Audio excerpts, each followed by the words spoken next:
All right, right on indeed. Welcome to Belonging Songs. It's the podcast that brings you a brand new original song with each episode and then talks about the theme of that song and the processes that went into writing and recording it. Also, the changes we make to that song along the way. I'm your host, Wade Dana. With me today at Chad's house are Chad Kelton. Hello.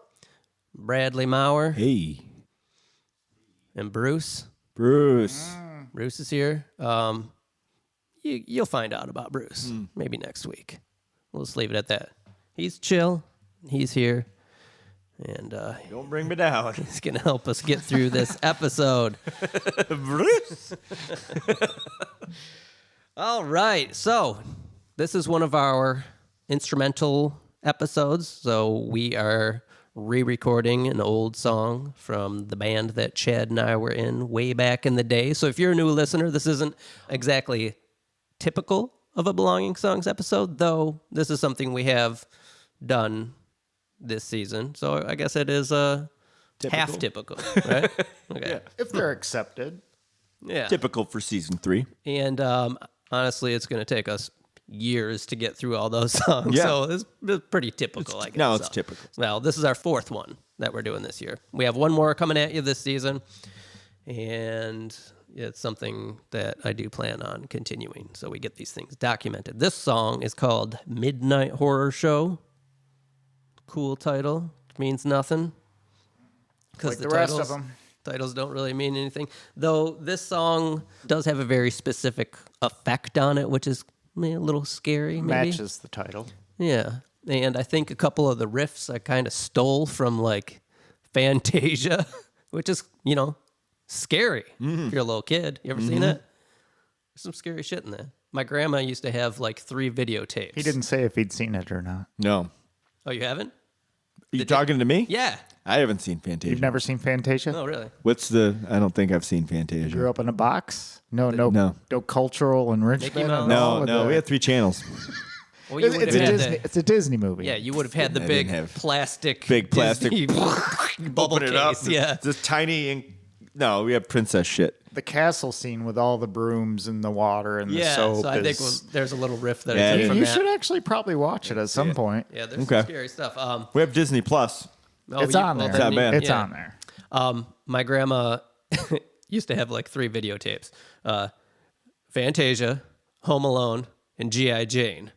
And What the hell? Rounding it out with G.I. Jane. and we were often, that dollar store she would basket. often Can't even talk babysit about us. that now without getting smacked. Yeah. My grandma did a lot of babysitting, my sister and I, and so we got in a lot of Fantasia. Oh, she had Sister Act too. Oh. Not Sister Act 2, but Sister Act. She had Sister as Act well. also? Also, yes, thank you. But it's a instrumental, orchestral based animation film. It's all music. Okay. Yeah. All right, I'll have to check it out. Yeah, Never encountered it. Disney, not a sponsor. It's pretty much opera with Mickey in yeah, front. you put Okay. it on in the background while you're doing whatever. Okay. Yeah. So, anyway. Yeah, so I got nothing. I think I might have stolen a couple little riffs for this song from that. Sweet. And, yeah. Now, I accidentally loaded the wrong file into my computer to podcast today. I meant to upload an old cassette demo, and I didn't. I uploaded the demo of this song that we've re-recorded that we were going to give to Matt to play bass to. So what's going to happen right now is I'm going to play you just a little taste of the old demo just to get you a little feel of this song.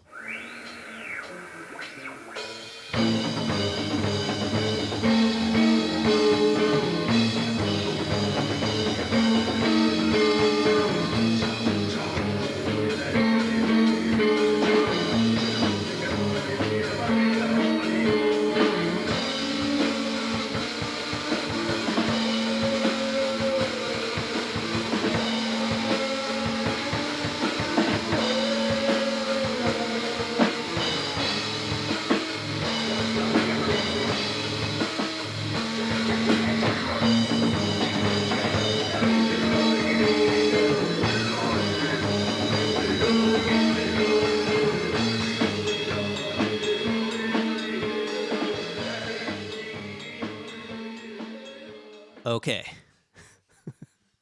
That was good. Yeah, it was good. Brad doesn't even probably know what song this is still. So, I just heard it.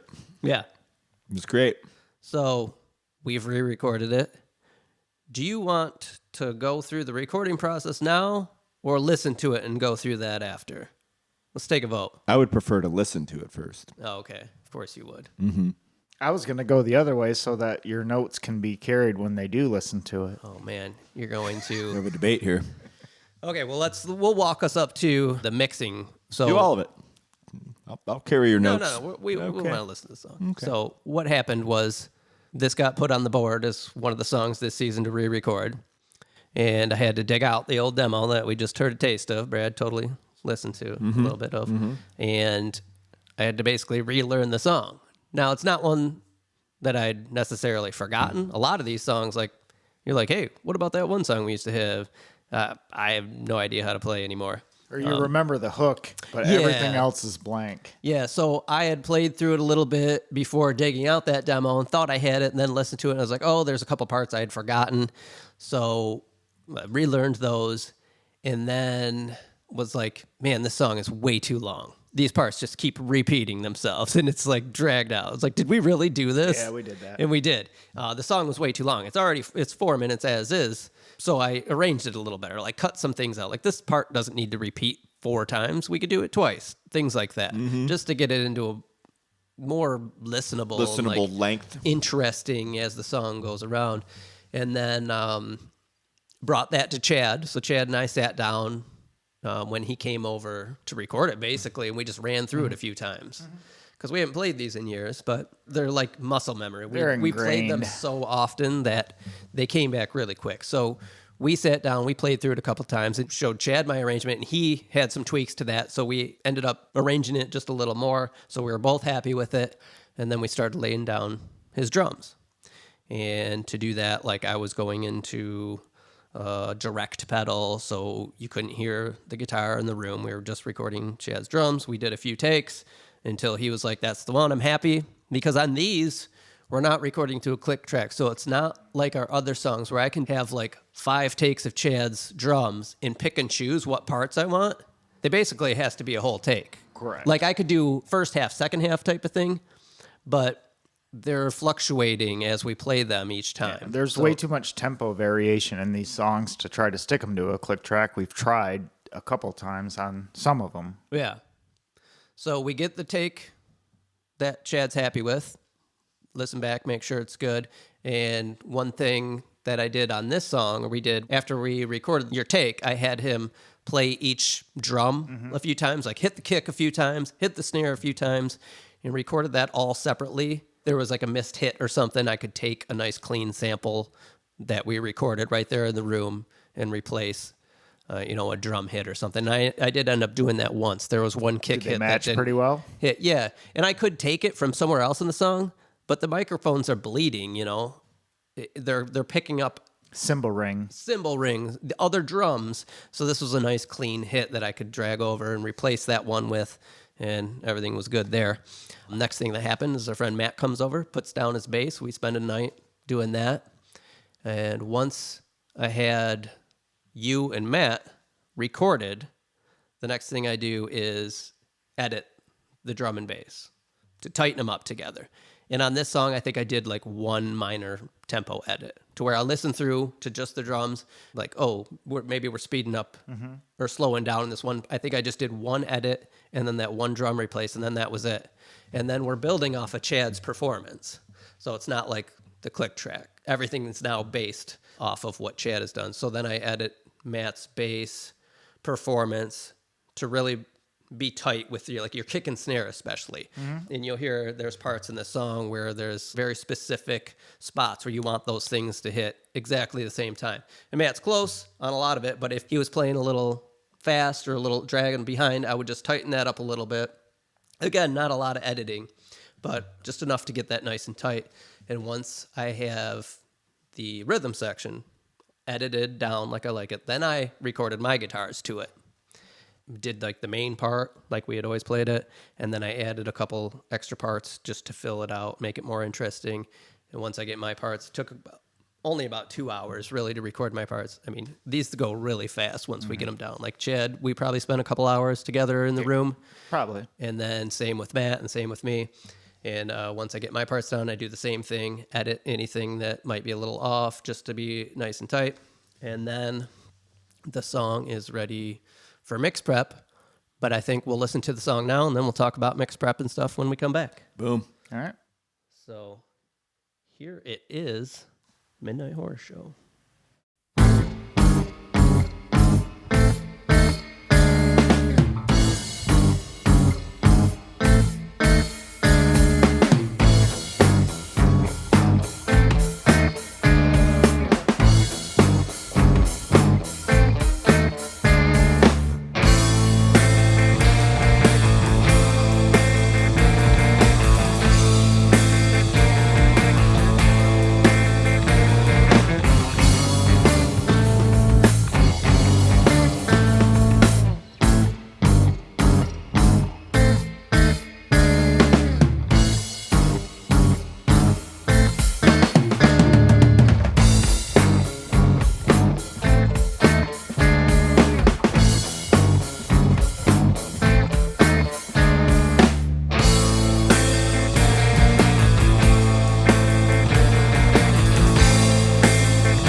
Okay, Chad, do you like to get your thoughts on that mix? Drum sounded good again. I think you got a real, hang on those for especially these songs, what we're doing.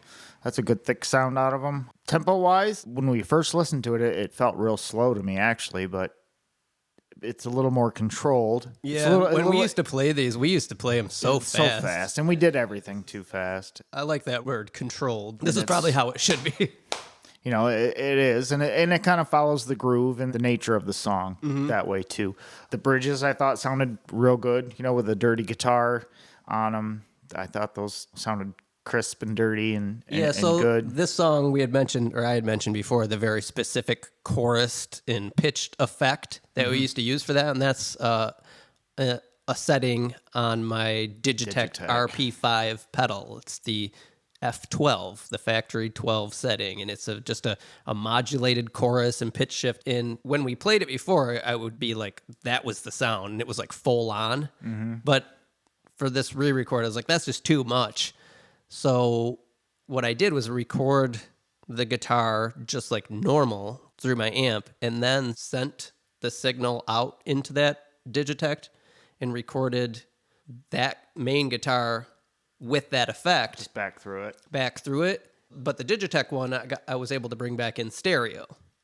My original guitar is mono. So I was able to bring the effect back in stereo, and now I could mix that in so it wasn't just so full on. And if you notice, I don't use it throughout the whole song either. Right. I just brought it in for certain parts, which I think is way more effective, because I think it's just too much. Bringing it back stereo is going to be a whole different sound to it, wouldn't Yeah, it? it Also allows with the me pitch to- and the modulation. Yeah, and because it's the same signal as the main guitar that I recorded, putting it out stereo just gives it somewhere else I can put it in the field and have it sound different, if that makes sense. What are your thoughts, Brad? I think it's awesome. I think the length is good.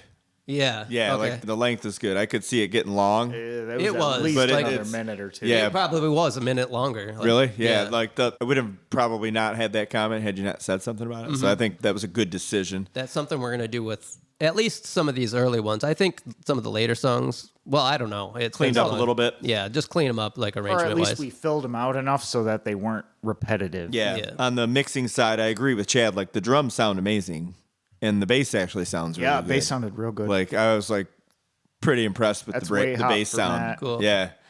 Everything Yeah. sounds really nice. Yeah, so we record Matt direct, but through all his pedals and everything. Yeah. You don't And then I throw an amp simulator on amp it. sim like Yeah. on it. Yeah. So like Yeah. that's pretty decent. Like that's a good sound. Yeah. Yeah, I thought that this mix, as I was listening to it, I was like, wow, the bass is really slamming, but It's I was slamming. like, it's cool. Yeah, fits leave in. it there. Yeah, like needs let it. it slam. The only thing I notice I might want to raise up is the little guitar riff. That's one of the dun, dun, dun, dun, dun, dun. I think I might bring that up just a little bit. I think the arrangement maybe falls a little low there, volume-wise, but On these songs, it's mind-boggling to me that it's not already in some video game somewhere. Like all of these songs are perfect for that because they're like awesome, they're exciting to listen to. But then there's like all these like, oh, I just went down this cave and I'm over here now, and there's a different music, and then you come out of the end of the cave and it's different music. Like every one of them takes you on like a voyage. Yeah, cool. That isn't like. You don't need lyrics to tell you what it is. You know, I was going through one in my head. It was just awesome. It was cool.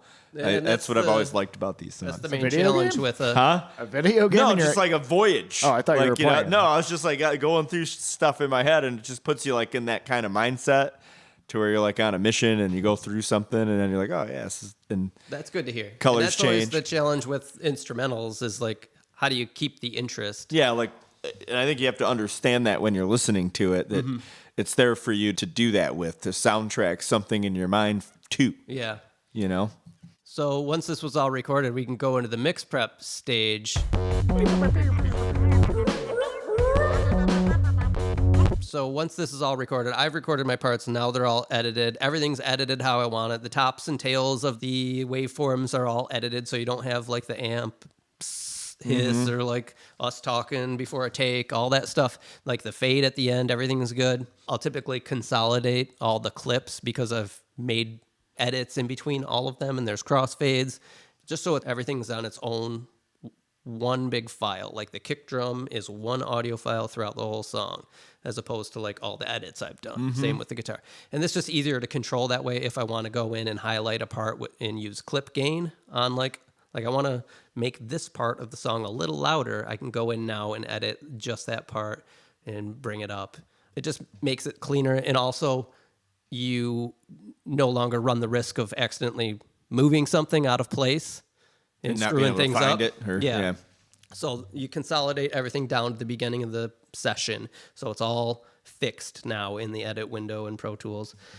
And there are still a few things to do before I start mixing this. You mentioned the drums. I still am going to trigger certain elements of the kit to enhance them. So in this song I did, and on the other ones I've been doing, the kick, snare, and the toms. So they are all being triggered. How I do that is now that I have one big, say, kick drum file, I click it once, it highlights the whole thing, where it wouldn't if I had a bunch of little edits. I'd have to click them all. And I have a plugin called the Massey Drum Replacement Tool. It analyzes that file and will create a MIDI file for me of all the hits. The peaks. All the peaks. It has a sensitivity now because we talked about the bleed.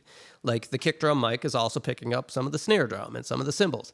But the kick drum, since the microphone's like right in front of it, that's the hottest signal. So I have to adjust the sensitivity on this plugin to where it's only recognizing the kick drum hits. Kind of like a gate, almost like a Yeah, reverse. it kind of gets rid of all that spill. And then I can drag and drop this MIDI file of kick drum samples, and I put it right under the audio file of the kick drum. And now every time you hit a kick drum, I have a little MIDI square on the little MIDI file. They look like little squares. It's just a little dot that shows that that's where a kick drum is. And so then I go through the whole thing from the beginning to the end. Sometimes I'll listen because I want to make sure they're all getting triggered. And if the plugin had missed one, I'll go in manually and place a trigger there. And I do that for each element I want to enhance the drum. So I do that for the snare drum. I do that for each tom. And each time I have to listen to the song all the way through, make sure it gets all the hits. And once I have the files where each element is being triggered how I want it, then I create a new Addictive Drums instrument track. I do have other programs too, but I like using Addictive Drums because I really like the sounds.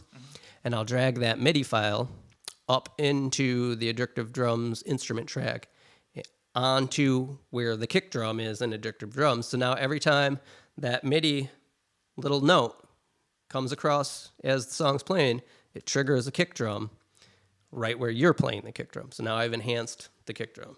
I know that was a lot, but... So then you blend those together? Yes. So once I get everything triggered how I want it, I typically like to record that down to an audio file and then turn off the Addictive Drum because they take computer power, computer power. And also, I like to mess with it a little bit in Addictive Drums, and then I record it down in real time, because if you just drag and drop, it will record the kick drum sample, but not the effects you're using in that plugin. Brad, you kind of know about that. You have to actually record it down in real time to get all the reverb or any effects you want. So now I've got, 2 kick drum audio files, 2 snare drum audio files. Now I have to do my routing inside Pro Tools to be able to mix this song. So what I'll do is I've got 2 mono kick drum files. I need 1 mono auxiliary track that I'm going to send both of those to blend. So I can blend them and then control them. So I do that for that. I do that for the snare. I do that for... So then what we hear at the end of the day is that aux track? Yes. Got it. In, say, the drum overheads, they're stereo. There's one going to the left, one going to the right. I'll create a stereo auxiliary track so I can control them. The main guitars, I typically have 2. So I'll create an auxiliary track and route those there. It just makes everything easier to control while I'm mixing. And I can put, say, a compressor plug-in on the main guitar auxiliary bus, and then I can affect both of those 2 tracks at the same time. So if that makes sense. Yep.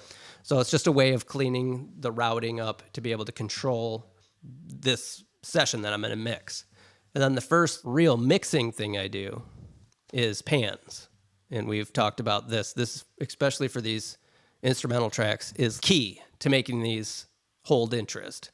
So there's different elements, mostly of the guitar, that are panning to the left, panning to the right, and doing different things. Different parts have different panning settings throughout, just to make it less static and more interesting for the listener to pull your, like you said, you feel like you're being pulled over here, and then you're over here. Yeah. And that's all done with panning. So I'll do all that stuff first and get that how I want it. And sometimes it'll change as I start adding different things throughout the mix, but that's like the first real mix thing. And I've usually set up a rough mix by this time as I'm working, just getting things balanced volume-wise, how I like them. So once everything's routed and panned, then I add the plugins that I'm going to have on my master bus. So all the tracks are getting routed to one master bus that controls the level of the entire track, the entire song. That way you can affect the whole song globally with certain plugins.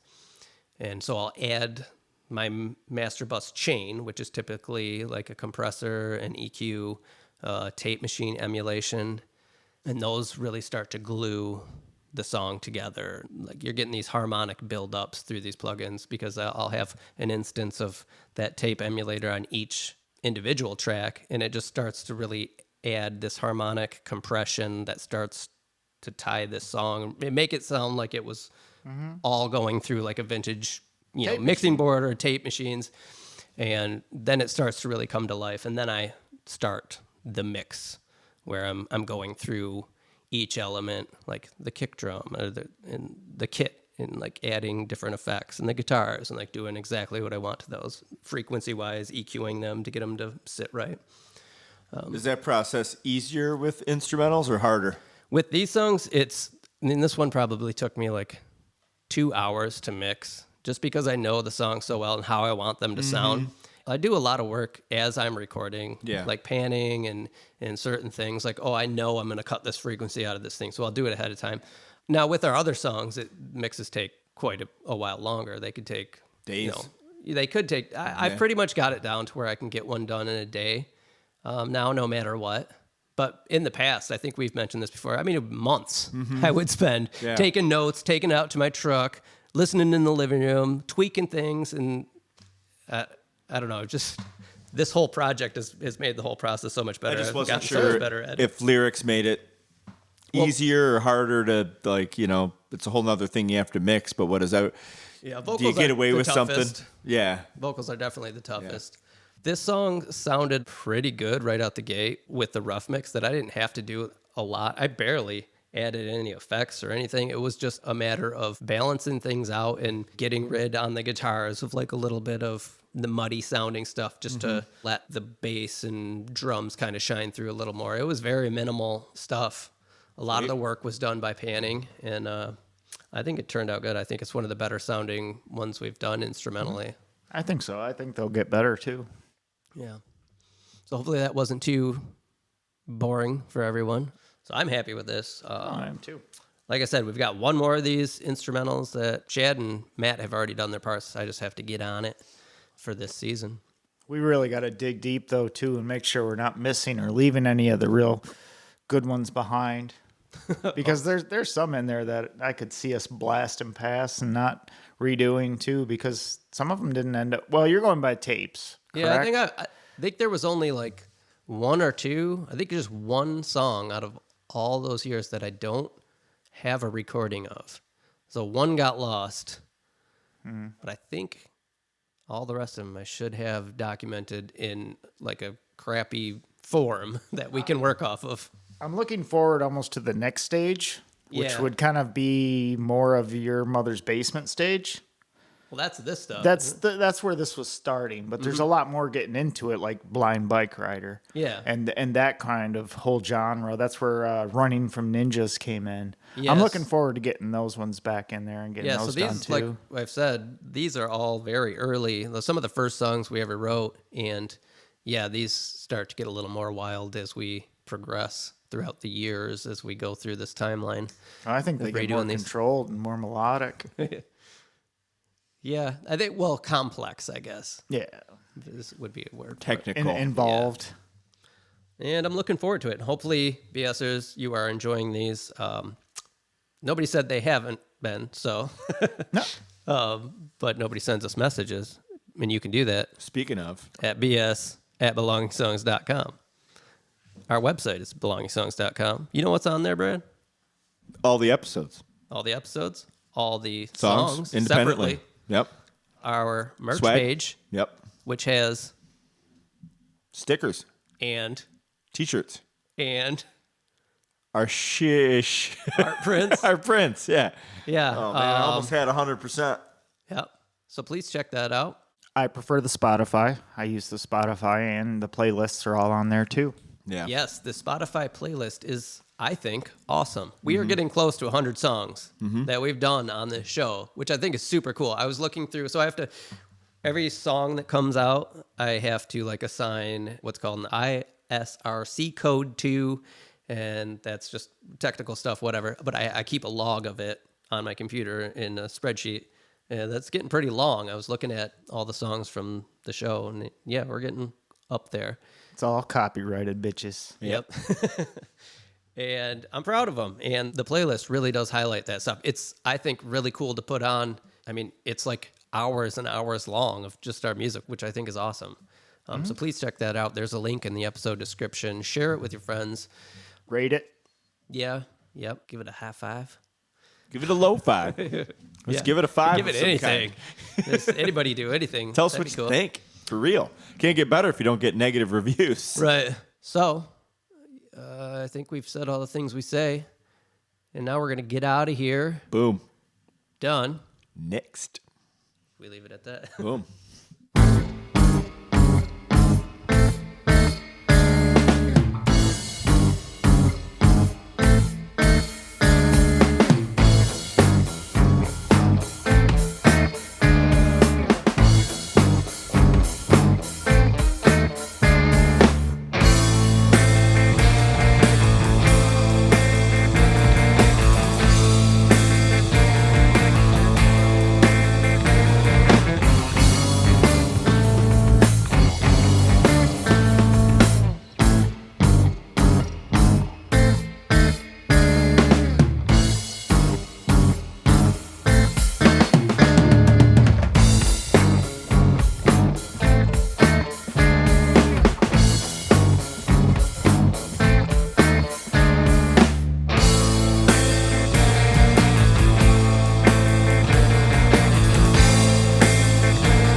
That's good.